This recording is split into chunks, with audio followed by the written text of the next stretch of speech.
মসজিদের মাইকে হারানো জিনিসে কথা বলা যাবে কিনা? যাবে না, এটা জঘন্য গুনাহের কথা। অনেক মসজিদে এটা হয়। মসজিদের মাইকে কোনো হারানো জিনিসে ঘোষণা দেওয়া যাবে। জাতীয় কোনো ইস্যু, গোটা সমাজের কোনো ইস্যু, মানুষ কোনো বিপদের মুখে পড়ছে, মানুষকে বিপদের হাত থেকে বাঁচানোর জন্য মাইক থেকে আপনি সতর্ক করেছেন, সেটা ভিন্ন জিনিস, সেটা জায়েজ আছে।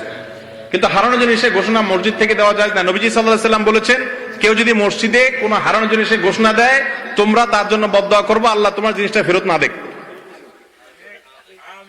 যারা মসজিদের মাইকে গায়ের জোরে এসব ঘোষণা দিবে, আপনারা যার যার বাসা বাড়ি থেকে সবাই মিলে বদদোয়া করবেন যে তোমার জিনিসটা না পাও তুমি। আবু হুরায়রা রাদিয়াল্লাহু তাআলা আনহু বলেন, রাসূল সাল্লাল্লাহু আলাইহি সাল্লাম বলেছেন, মান সামিআ জাল্লাতান ফালইয়াকুন ফালা রাদ্দাল্লাহু আলাইহি ওয়া লাম তুবনাল মাসাজিদ লিহাজা।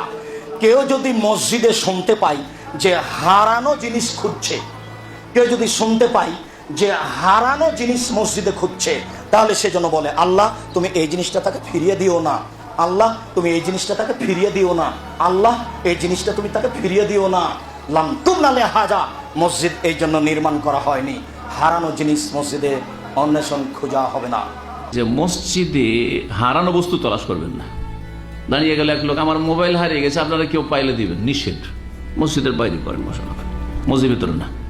বদ্ধ দিতে বলেছেন রাসূলুল্লাহ সাল্লাল্লাহু আলাইহি ওয়াসাল্লাম। হাদিসে রয়েছে, কেউ যদি যারা আইতুম রাজুলান ইয়ানশুদু দাল্লাতান ফিল মসজিদ, কোন মানুষকে দেখো যে হারানো বস্তু তলাশ করছে মসজিদে, আপনারা পেয়েছেন কি? হয় ঘোষণা করছে, অথবা কাউকে মসজিদে বসে আছে ওই লোকগুলোকে জিজ্ঞেস করছে, আমার একটা মোবাইল ছেড়ে গেছেন, আপনারা পেয়েছেন কি? তাহলে তাকে বদ্ধ দেয়, লা রাদ্দাহু আল্লাহু আলাইক, আল্লাহ যেন ফিরিয়ে না দেয়, তোমার ফেরত না আসে তোমার কাছে। আর কেউ যদি ব্যবসা করে, আর একটা কাজ ওখানে নিষেধ করেছেন, সেটা হচ্ছে ব্যবসা বাণিজ্য, কেনা বেচা। কারো কাছ থেকে কোনো সওদা করেছেন, টাকা বাকি আছে, মসজিদের ভিতরে দেওয়া শুরু করে, এটা কিন্তু অনেকেই করেন আমাদের ভাইরা, জানেন না? জি হ্যাঁ। কেউ ধার নিয়েছে, অনেক সময় ধার নিয়েছে, মসজিদে এসে দেখা করছে, মসজিদের গেট থেকে বের হওয়ার আগেও পকেটে হাত দিতে যাচ্ছে।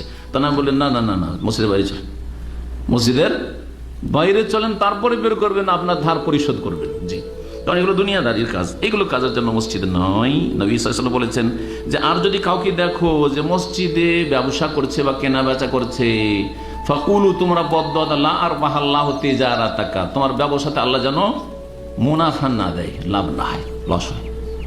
আযানের আগে পরে মসজিদের মাইকে কোনো ঘোষণা দেওয়া যায় না। খবরদার, কেউ ঘোষণা দিবে গিয়ে টুটি চেপে ধরবে। আমি আজকেও শুনেছি বহু জায়গায়, সকালবেলায় মাইক চালু করে কোরআন পড়ে, তেলাওয়াত করে, গান পড়ে, কি কি করে না করে। আবার কয়, ছেলেরা কোথায় আসো, এখন মাদ্রাসায় চলে আসো, তোর বাপের মাইক এটা। মূর্খ! রাসূলের মসজিদে এসেছে এক সাহাবী, বলছি, ইয়া রাসূলুল্লাহ, আমার ওটটা হারানো গেছে, আপনি মসজিদে ঘোষণা দেন। রাসূল দাঁড়িয়ে বললেন, এই সাহাবীরা, বলো এই লোকটা যেন তার ওট আর খুঁজে না পায়। সবাই আমিন বলো। মসজিদ ওট খুঁজে পাওয়ার জায়গা না। আরেক সাহাবী এসে বলছেন, হুজুর একটু দোয়া করেন, আমার ব্যবসা যেন বৃদ্ধি হয়। রাসূল উঠে বললেন, এই সাহাবীরা, দোয়া করো, এর ব্যবসায় যেন কোনো লাভ না হয়। মসজিদে একমাত্র আল্লাহর নাম হবে, ঠিক তবে ঠিক।